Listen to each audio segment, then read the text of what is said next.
would like to thank you all for the opportunity to be here. This actually is the first VFW breakfast that I've ever attended. And hold on one second, Mr. Mayor, thank you. I'm supposed to say go Flyers. I'm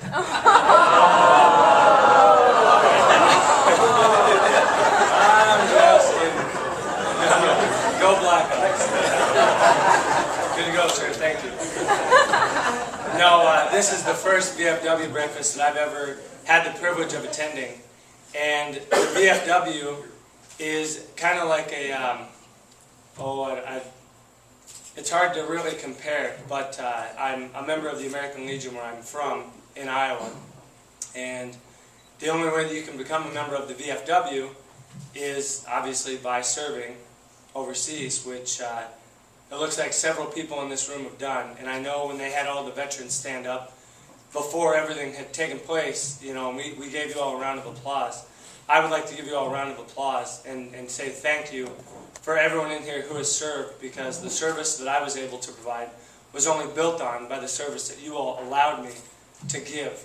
And so from the bottom of my heart to all the veterans in the room, Army included, thank you very,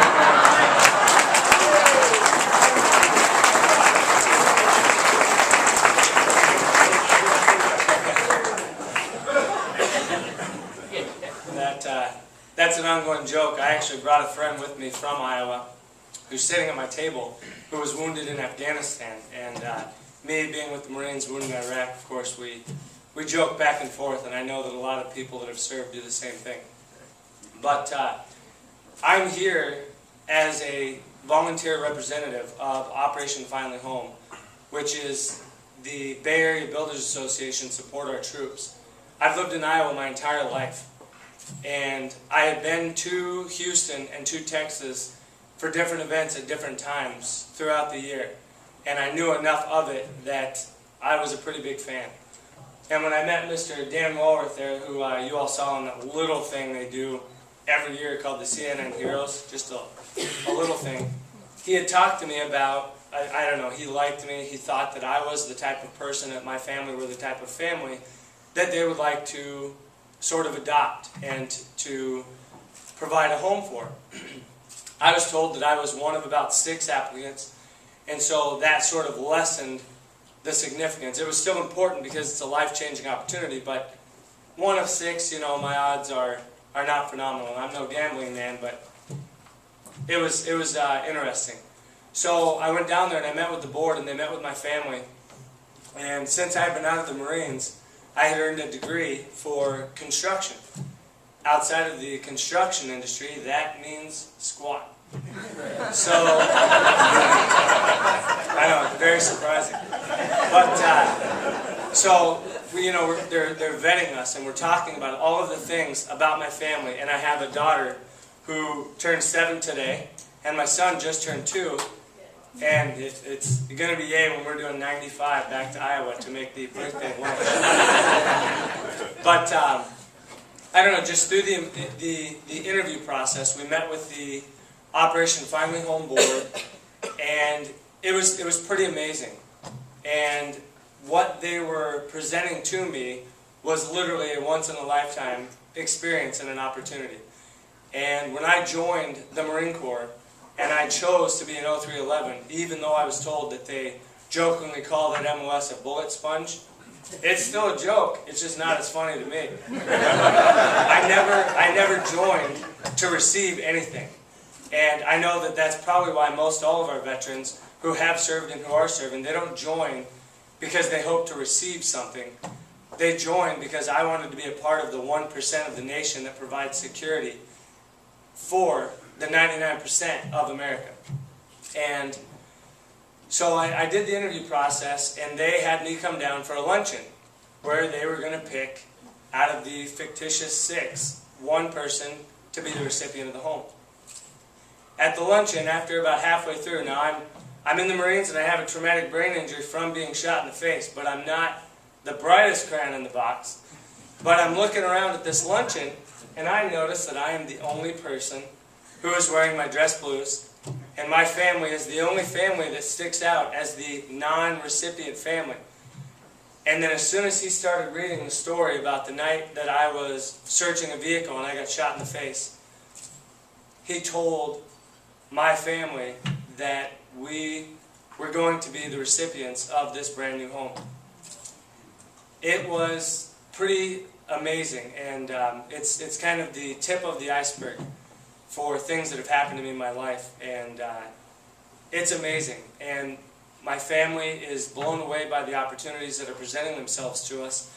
My wife is at home now, and with what I do for work, timing-wise and financially, it just doesn't add up for me to be able to go back to school. And I know they make it pretty easy. But when I moved to Houston, I have been offered a scholarship on top of my house to finish my business and marketing degree at the University of Houston. So literally by getting this house, any and all barriers that were ever put before me have been removed. My wife is also going to attend school and get a degree. She would like to do social work. Those things in Iowa just wouldn't happen. And when they are looking for someone in your community that they would like to choose as a 1 of 10 for the homes, they're not looking for someone that's in a bad spot financially. They're not looking for a family that is struggling as a family unit. They're looking for a family that, when given this amazing opportunity, is not only going to provide for the likelihood of their family and their children's children, but they're also going to provide a vital service for each community that they're chosen for. And when given the opportunity to give back, I look forward to paying everything that I've been given forward. And moving to Houston, it is only 998 miles from where I live now. And I'm already thinking and working on ways and events of things that I can do to help to get another person at that luncheon, slightly clueless but possibly more informed, to let them know that the burden of everything, of everyday life, every burden that they face is going to be lifted off of their shoulders. And that anything that they would like to accomplish, really they would be the only reason that they might not accomplish what it is that they want. My house is being presented to me on June 23rd in League City, Texas, which is a southeast suburb of Houston. And it's just kind of one of those things that it's very hard for me to put into words how substantial that is going to be for my family and how magnificent of a change that's going to be. But they're giving me a house, and the support of the community is allowing that house to become a home. Really, I can only hope that with everything that you all are hoping to plan, I really loved hearing that you all were doing this event to hopefully plan for the first house, and that your goal was 10. Because I personally would like to help see 10 other combat wounded or disabled servicemen or women be given the same opportunity that I have been given. Because other than saying that it's once in a lifetime and saying that it's the most amazing gift that anyone could ever give my family, you all could have the same thing for a service member in your community. And I also loved the spin that when this home is presented, other than hopefully I have like a 60-foot tall flagpole with the American flag and the United States Marine Corps flag below it, so you'll be able to see my house from 2 miles away.